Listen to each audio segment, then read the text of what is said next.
When I was at Iris those years ago, listen, this whole giclée thing wouldn't even exist if a guy hadn't walked into a trade show in California and said, "Hey, can you print on watercolor paper?" And then you have this, I don't know, Yeah.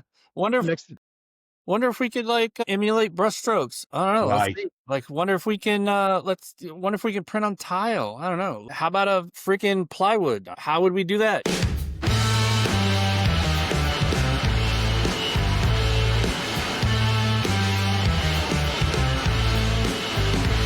What's up, everyone? Welcome back to another episode of Taktiful Tuesday. It's Eric Vessels with Taktiful. Taktiful Tuesday is the show where we explore the ideas, technology, and people sharing the future of print. Over the past few episodes, I think we're on episode 36. We're getting up there.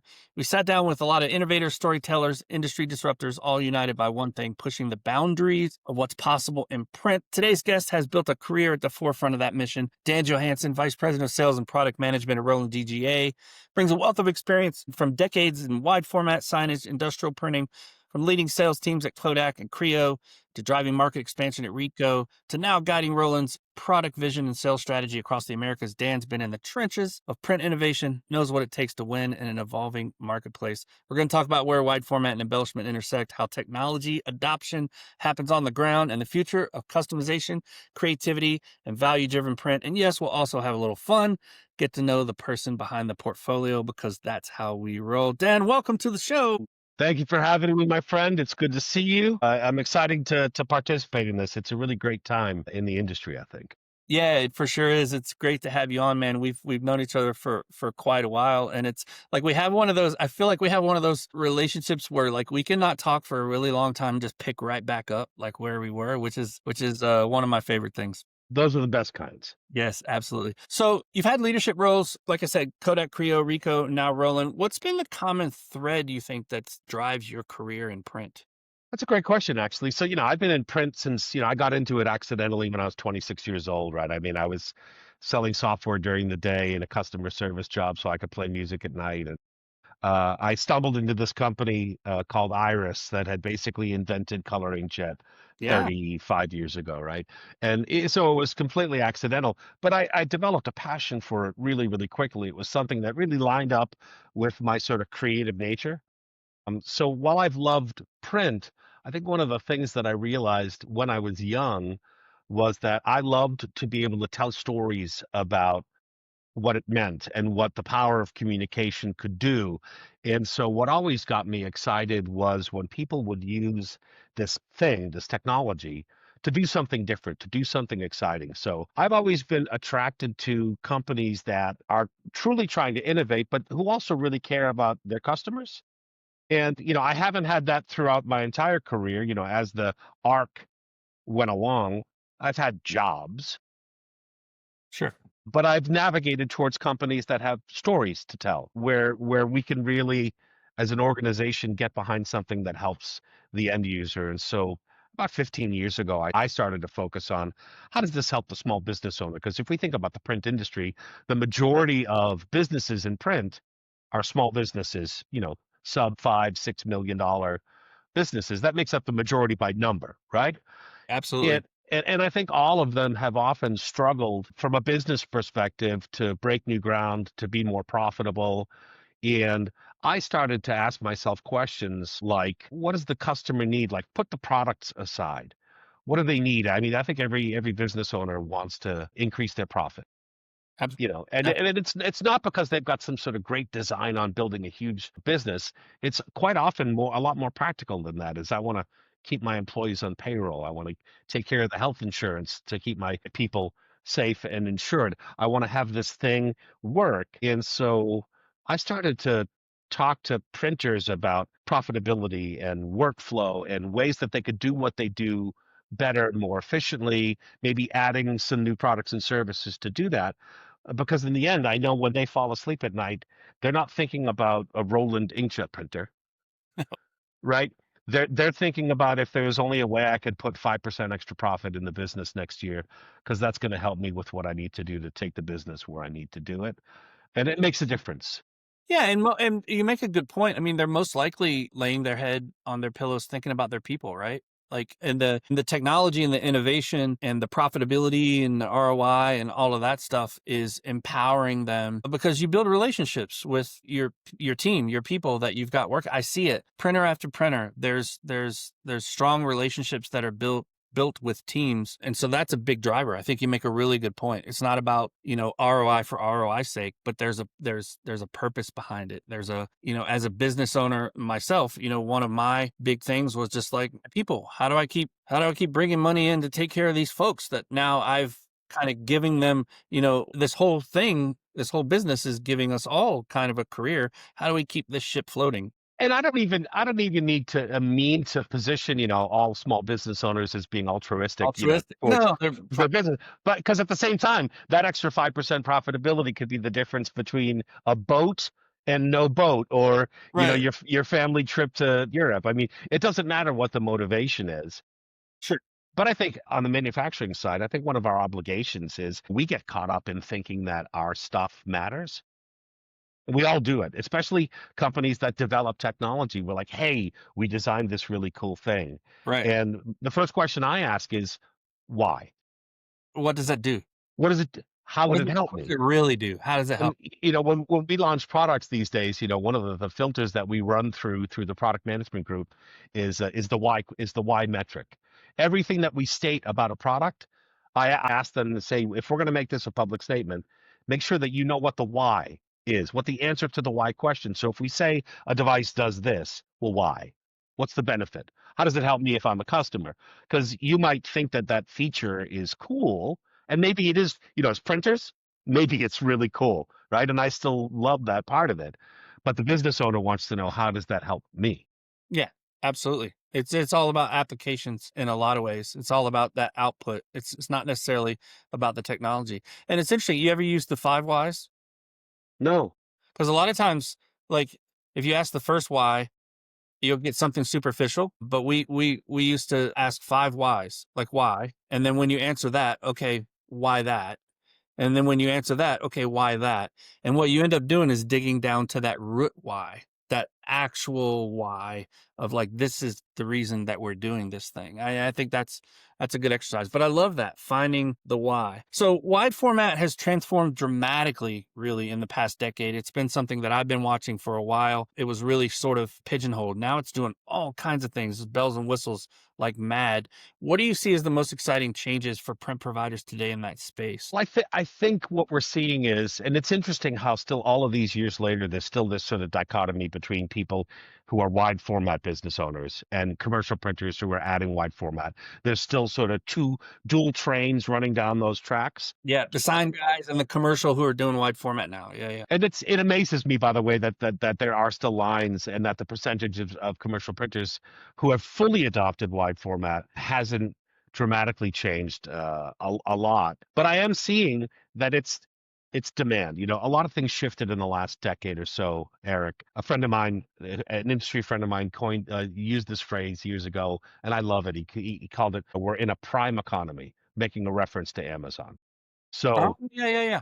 from a consciousness perspective as consumers. Now, whether we're individual consumers or marketing people in large organizations with a big marketing budget and a big print spend, expectations have shifted a little bit because we've always expected quick turn. And over the years, turns have reduced in time, whether you're doing commercial print or wide format or whatever.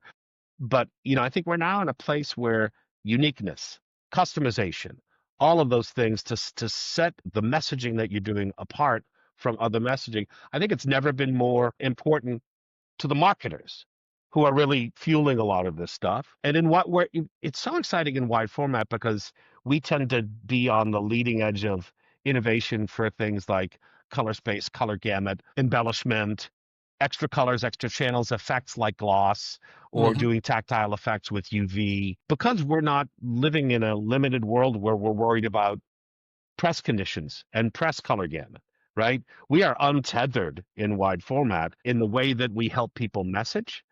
So wide format has been a very innovative in doing things with the technology that people don't even consider in traditional sheet fed commercial work because, the handcuffs are off. And now it allows for much greater creativity, and we let people lead with product. And that's really the difference in wide format. Most of the people in this business, unless they're just wholesaling out banners and yard signs for us, for that simple sort of myopic business, which is great, by the way. I think a lot of it, you realize what you're doing with wide format is you're making a product. You're making a thing that serves a purpose quite often outside of the commoditized stuff. You're making a thing that has a purpose. It's all graphic communications, but you can get very creative with what that means, and you can innovate because you're also substrate independent in wide format. You True. can literally use almost any surface as an art. If you think about the proliferation of adhesive backed materials in wide format, it allows you to make every surface an artboard for that messaging. And it creates unlimited options. And with that comes some unique, some of the greatest innovations in this industry in my entire career came from somebody going, hey, I wonder if that printer can do this. And somebody goes, I don't know, we'll try it. Let's try Right. it. And next thing you know, a cottage industry is born. I look at the fine art industry in that way. When I was at Iris those years ago, listen, this whole giclée thing wouldn't even exist if a guy hadn't walked into a trade show in California and said, hey, can you print on watercolor paper? And then you have this, I don't know. Yeah. Wonder if Next, Wonder if we could emulate brushstrokes. I don't know. Let's right. see. Wonder if we can wonder if we can print on tile. I don't know. How about a freaking plywood? How would we do that? How about, yeah, this is the Yeah. house thing that I see in that space a lot. And one of the things I hear a lot, and I've spoken with Eric Norman at Swisky Print, also spoken to EFI a bit about this, my friends there, and they're just like, we're doing some embellishment over here. It's not just this commercial print, stuff, because we get kind of tactful. We sort of get locked into that world. And there's a lot of quote unquote embellishment that's kind of happening. And I know we have lots of arguments within the industry of what isn't embellishment, but neither here nor there. But lots of exciting things happening in your side of the industry. Yeah, I mean, for a long time with UV in particular, because you can lay down layers of ink, we've been sort of capitalizing on that to create a very tactile experience, because you can create a surface texture and you can define the surface texture. The more ink you lay down, the more you can control that. And it really does some cool things. I mean, imagine printing something that's supposed to look and feel like a basketball, but it actually does feel like a basketball. And you could simulate some of these things with toner-based devices. There's been some great work done in that regard. But with wide format, the amount that you can create that relief is pretty interesting. It can also be prohibitively slow and expensive to do it that way. But for us at Roland, one of the things that's been unique as we've been growing our UV portfolio, a couple of years ago, we acquired a company called Demens that was based in Lithuania that had created, I mean, when you talk about adding effects with things like UV layers of ink, this was a group of really amazingly intelligent people who had developed a chemistry for both a liquid chemistry and a substrate chemistry that would create physical relief, raised surface, a dimensional surface from inkjet printed material. And the intention was to market this towards wall covering, Right. which we see in a lot of parts of the world. We see a tremendous opportunity for this technology. We were so attracted to this idea of dimensional wide format, we acquired the company. And even just in the last couple of months, we released basically the Roland version of that machine. And I won't get into the chemistry or all of the science behind it, but in essence, it allows people to create a physical experience with the printed material on a small scale or a large scale. So there are applications for dimensional wall covering. There are applications in fine art. And when I said that, some of these technologies just need a great idea, what I'm so excited about that is the people that when people see this machine and what it can do, I love the gears that turn from the ideas that haven't sort of matured yet when they start to think, I wonder if I can. Well, that you guys probably haven't even thought about yet, right? That's the thing that blows my mind a lot is technology gets built for this purpose and it does this thing, and then it gets in the hand of a creative and it does some other thing, and they're pushing the boundaries. They're pushing the technical capabilities of this thing. I mean, they literally got their foot like on the gas and the brake at the same time, trying to invent new stuff, and it's so fun to watch that happen. And I think, you as an OEM, I think you've experienced this too, responding to that like in creative ways of like, oh, well, how can we, all right, now that they're doing this crazy thing, how can we make that crazy thing easier in this next iteration, and kind of continue to evolve? And that's innovation. I mean, breaking stuff and going past the limits of where you think it can go is part of it. For So sure. And you're right. That does tend to be outside of our domain. I mean, quite often as a manufacturer, we've got very smart engineers who have an idea for what they want to make and why. The best part is when somebody looks at that and says, ooh, and does something we didn't expect. right. I think that tends to fuel innovation. And I think for what you folks are doing at Tactful, I love the idea of people who embrace the edges of print, right? Because it is about, we talked about at the beginning, it is about profit. It is about growing your business. Sure.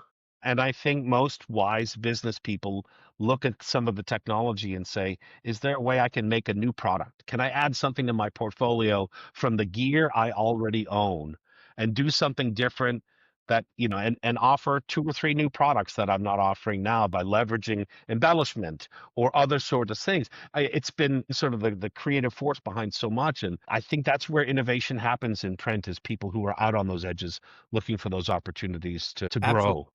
Yeah, and it's not just like with the gear it's both the gear I already own and the customers I already have. Like, what more can I offer them that's like, hey, check out this cool thing that we can do now, right? Because you've already, and that's where I think this tactile stuff is really powerful, because what we're teaching and what we're learning more about, and there's lots of others that are helping teach it in the industry, and that we pay attention to all of them, is it creates an emotion in the end user that allows you to get more value from those pieces, right? And that can happen across the gamut. I'm sure it happens in the wide format space. If you've got that dimensionality, people can kind of even see that it's dimensional, not let alone touch. But the more senses that you impact, we find the more money that you can make with those. So speaking of ROI, that's what it's all about. And on that note, by the way, that's what I love about innovative technology, because there's no commoditization that's happened. So when people look at this, and I love this, by the way, this is my favorite discussion points when we're out at events. How much can I sell that for? And I'm like, anything you want. It all depends on the value that your customer sees in the solution that you're providing. So if Yep. they want to achieve this thing, and this dimensional, for example, to use the dements, and this technology is the only way for you to do that, Guess what? does it really matter? Max If I could value. solve your problem, what's that worth to you? Yeah. And so, interestingly enough, so when people ask on average, I'm like, because the profit margin, we've seen a lot of our customers who look at it from an entrepreneurial perspective and are selling their dements produced material. Dude, they're selling it for $30+ a square foot on a cost of under 2. And it's not like they're taking advantage of a customer by having such enormous pricing margins, No, but there's this is a technology that doesn't exist. We're solving a problem that exists for the print buyer, for the marketer, and we should try to innovate and create as much profit from that as possible. That's our responsibility as entrepreneurs. But it's great when there is no precedent and we can look at it open-ended from a profit perspective. I think, absolutely, dude. and that's where wide format printers have an advantage over a lot of CPs. Is CPs have lived their entire life pricing everything cost up. Yeah. No, they are, dude. We're preaching from the same hymnal, bro. So one of the things that and I've kind of coined this term, that we're in the value era of embellishments, right? Especially of digital embellishments. And I think we're in the value era because this stuff is not on every street corner. Like, every single print provider doesn't have it. So if you do have it, and we teach this in our boot camps, if we do have it, you have to leverage value-based pricing like now, right? Because the future is probably going to trend towards more people having it and it become a little more commoditized. And I can go get that over here across the street. Well, right now you can't. You might not even be able to get it in anywhere else in the region, much much less this. Right. So the value era is really, I think, something that printers definitely have to leverage. So I wanted to ask you one thing. What's your top priority as VP of sales and product management? What's your top priority guiding Roland's growth and innovation? Like, what's at the top of your list? What are you focused on pretty much every day? So it's interesting because, in that role that I have, my task, what I'm being asked of by the global organization is to simply grow the business. So for me, it's a matter of making sure that we are where the customer is at. It's an important distinction, right? Yep. Roland has historically been a company that's, for the most part, focused on what we internally, the term we use is sign and graphics, but we focused on the sign industry because sort of our bread and butter for a couple of decades straight was, we were the market leader in eco-solvent roll-to-roll printing for vehicle wraps and flexible vinyls. And, we even pigeonholed ourselves, Eric, right, into this, and we were that company. Right. But when I came on board a few years ago, what I was being asked to do and what I saw was an opportunity for us to not be so myopic about ourselves and understand that, again, commercial printers are expanding their wide format portfolios if they're taking it in house. There are other industries that can use this technology that aren't sign shops or even print shops. So this is the most important part. So we're innovating because markets that exist now may not have existed before, and there's yet to be markets that open up. A perfect example is we had what we considered an entry level roll to roll product, a 20-inch version of the roll and print cut, right? Just a tabletop version. Mm-hmm. And then the pandemic happened, and people thought, okay, I'm stuck at home. I should maybe start a business and open an Etsy shop and make custom stickers and this and that. And my friend, next thing you know, we were selling thousands and thousands and thousands of these machines to a market we didn't really know existed. Yeah. That basically didn't exist a short number of years ago and had this incredible trajectory. And it's funny, it made Roland a brand name in a part of the economy that we never would have existed before, right? Interesting. Um, and so for us, we're looking to say, how do we expand our reach? And that's a big focus in the last couple of years has been expanding our distribution network by including dealers selling Roland into commercial print applications, dealers who are selling small format tabletop UV into product manufacturing, right? For custom manufacturing of promotional goods, tchotchkes, that sort of stuff. So our innovation it's been really critical because we're no longer the company that just makes four different roll to roll wide format devices. We're in desktop UV. I'm talking about small UV printers that could sit on this desk and do custom cell phone covers, cell phone cases, or golf balls, or all sorts of interesting stuff. So we see the palette of the customer differently. We're no longer making products for printers. We're also expanding out into this thing. But the best part is while this innovation occurs outside of the print industry, all of these really cool things that we're doing and learning make their way into the products that are focused on the core printing industry. Absolutely. Yeah, because the whole maker economy, right? That's I mean, those are all creatives at heart, right? So that's a great test bed for like doing, all kinds of different things because at some point, you got a crowded marketplace on Etsy, so you got to find some little different slant, and I'm constantly amazed at what's happened since COVID in that. Like I can go and pretty much search for any bizarre thing that I can think of in my head. Somebody's making it and customizing it. Exactly. And it's just Exactly. it's just crazy. That and the influencer market is blowing up. There's just all these little niche things. We see a lot of success in like card trading, and those tend to be the more embellished stuff. So I think there's a lot of opportunity, and I think you're smart. What I hear you saying is you're paying attention, right? You're paying attention. How are people breaking the boundaries of this equipment once it gets out in the field and then responding to that by finding new markets? And I think the other thing, because we're, for Roland DGA, and we are the business arm for the Americas, for North and South America. Mm-hmm. So we're responsible for sales, marketing, support, et cetera. Manufacturing is done at headquarters. But, for me, when you asked, what's my role here in this thing, in this role of expanding our markets, again, I mentioned being where the buyer is. And that's real important, is to be where they are. It's also important to know where they buy, who they buy from, and what does that mean to them. And so, in this market, they can get a machine from someone, but they're going to buy it from the same person who's going to offer them their inks and their substrates and that sort of stuff.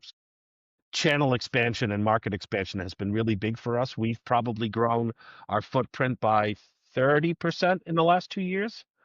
But Nice. but listen, we're up year over year in a pretty significant way from a revenue and a units perspective, so it's working. Nice. That's great. All right, we'll shift gears here a little bit. We're going to go off the clock when you're not thinking about ink media, margins, ROI, printers, output, all that kind of stuff. How do you like to spend your time? I obviously know the answer to this question, but we like to share with our audience and get peek behind. What can you share? Yep. Music? So a peek inside of me. Yeah. So there's a few sort of prongs to that fork, so to speak, right? So Some blurred out guitars behind you, I know, there's right? blurred out guitars behind me. A, there's a bunch of them, and that's only the guitars on that wall. There's all the guitars on that wall. So yeah, I play music. I always have. It's been a passion of mine. But I travel as much as possible. That's a real passion of mine. I'm a motorcyclist, and that is my meditation. Whoa, wait. I don't think I knew this. Had we not covered that? Did I not know this? I guess, Oh, hold on. this is By my your reaction, clearly the answer is you didn't. I don't think that I did. I knew that you were a writer, musician. I don't think I knew what kind of bike. Yep. I actually just imported, do you familiar with Kinko out of Taiwan? I'm not. They make all-terrain vehicles. Okay. I was in Paris a couple of years ago, and I saw them everywhere. And they're these touring bikes, Okay. big, kind of like a Goldwing, but a little smaller on the body. Okay. So not touring in terms of like in Africa or the. No, actually, to be honest with you, it's a Spitfire of a little rocket of a machine. I'll send you pictures. All It's right. great. For me, as I get older as a rider, what sold me on it is it's got an automatic transmission.